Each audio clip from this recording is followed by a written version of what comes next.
it's one of my favorite times of the year, Christmas, and time for a story. Some of you out there may know that this is one of my favorites, and I'm happy to share it with you today. It's called Redheaded Robbie's Christmas Story by Bill Luttrell. Early Monday morning, Mrs. Wallace stood in front of her second grade class and reached into the hat that was sitting on her desk. She pulled out a piece of paper and held it high. She said, "In my hand is the name of a lucky second grader. This child will get to make up a Christmas story and tell it at the Christmas assembly this Friday." "Choose me," said Big Eddie, the boy whose dad owned the toy store. "Choose me," commented Cool Katie, the coolest girl in the class. "Hey, choose me," mumbled Munching Max, the skinny kid who was always eating. "Bogle Breechy," replied Redheaded Robbie. Mrs. Wallace frowned. Robbie could feel his face turning red as he dropped his head to his desk. He had done it again. Robbie meant to say, "Oh, please don't choose me, please don't choose me," but instead, Bogle Breechy came out. Redheaded Robbie's perfectly fine when he's talking to his parents or his friends, but whenever Robbie felt nervous or excited or upset, his first words that jumped from his lips usually made no sense at all. Robbie's garbled words were funny, but his classmates really never laughed at him. They liked Robbie. He shared his lunch treats, he didn't hog the swing. In fact, when Robbie misspoke, the kids usually just covered up for him. Big Eddie said, "Redheaded Robbie didn't mean that, Mrs. Wallace. He's just nervous." Mrs. Wallace read the slip of paper. "The winner is," you guessed it, Robbie. "Oh no," said Big Eddie. "Oh, it can't be so," said Cool Katie. "Bad show," said Munching Max. "Upper frown," said Redheaded Robbie. That night, Robbie felt sick to his stomach. How in the world could he make up a story and tell it to the Christmas assembly without saying something silly? Robbie wrote a tale about a snowflake that landed on a fruitcake and thought it was a raisin. That story was lame, and Robbie knew it. So the next day after school, Robbie visited Big Eddie at his father's toy store. Robbie found him spinning around and around at his father's desk chair. "Hey, how's the story going, Redheaded Robbie?" "I need help," said Robbie. Eddie said, "Hey, make up a story about a boy who gets so many presents it takes him 2 days to open them all." Robbie said, "Christmas isn't just about getting presents. It's a time we give gifts to people who have less than us." Eddie said, "Gosh, I never thought about Christmas that way. Sorry I couldn't help with your story, Robbie." The next day after school, Robbie visited Cool Kate, at her house, and he found her at her desk talking on her phone. "How's the story going, Redheaded Robbie?" "I need help," said Robbie. Katie said, "Make up a story about a cool girl who throws a cool Christmas party." Robbie said, "But Christmas isn't a time for being cool. It's a time for being nice to someone new, maybe even someone who's shy, Katie." Katie put down the phone.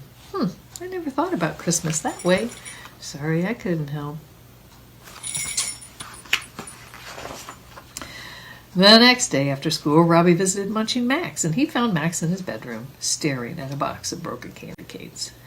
"How's the story going, Redheaded Robbie?" "I need help," said Robbie. Max said, "Hey, how about you make up a story about a kid who's mad at his little sister for breaking his candy canes? He hides her Christmas presents as paybacks." Robbie said, "Well, Christmas isn't a time for paybacks. It's a time to forgive." Max put down the broken candy canes. "I never thought about Christmas that way. Sorry I didn't help." Well, the next morning, the students and parents gathered at the auditorium for the Christmas assembly. The 5th grade performed a Christmas play that they had written, and only a few times did their wigs fall off their heads. A 4th grader played a Christmas song he had composed on the guitar, and only a few times did he drop his guitar. A 3rd grader danced a Christmas dance that she had choreographed, and only a few times did she tumble to the floor. When the time came for the second grade performance, Mrs. Wallace said, "Robbie will now tell us his Christmas story." Robbie stood before the assembly, and in his hand was the story that he had written about the snowflake that thought it was a raisin. His stomach felt like it was filled with hot candle wax. Robbie took a deep breath and started to tell his tale.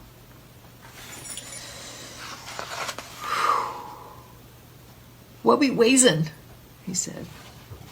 Robbie's face flushed burning red. A couple of first graders started to giggle.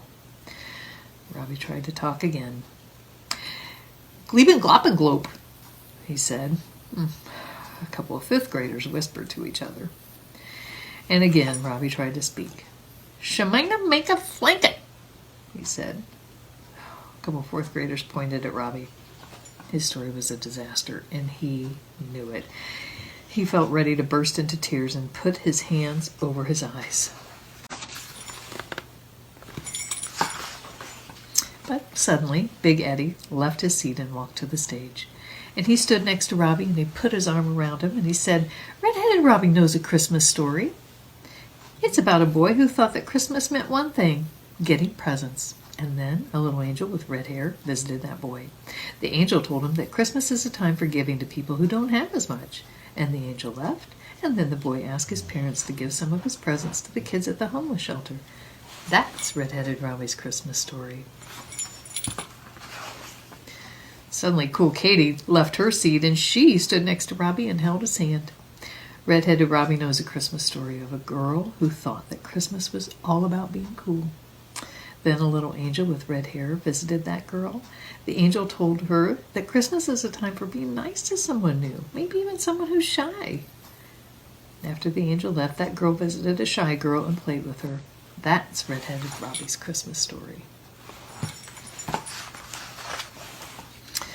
Munching Max got up from his seat. He stood next to Robbie and slid a little bag of peanuts right into Robbie's pocket. Redheaded Robbie knows a Christmas story. It's about a kid who wanted to hide his little sister's Christmas presents as paybacks for breaking his candy canes. And then a little angel with red hair visited the kid. The angel told him that Christmas is a time to forgive, not to pay back. After the angel left, that kid forgave his sister and took her sledding. That's Redheaded Robbie's Christmas story. The assembly stood and clapped. They didn't stop until Mrs. Wallace stood next to Robbie and asked for everyone to be quiet. She wiped a tear and said, "Thank you, Robbie. Thank you for wonderful Christmas stories. Let each person here follow Robbie's advice. Give before you take. Show kindness to someone new. And forgive a person that's hurt you."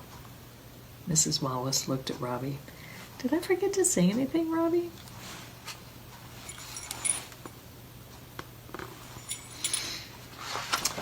And Robbie said, "Flurry Flickmas to all."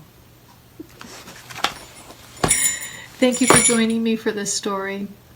Flurry Flickmas to you. Merry Christmas to you. And may your holidays be filled with wonderful cheer.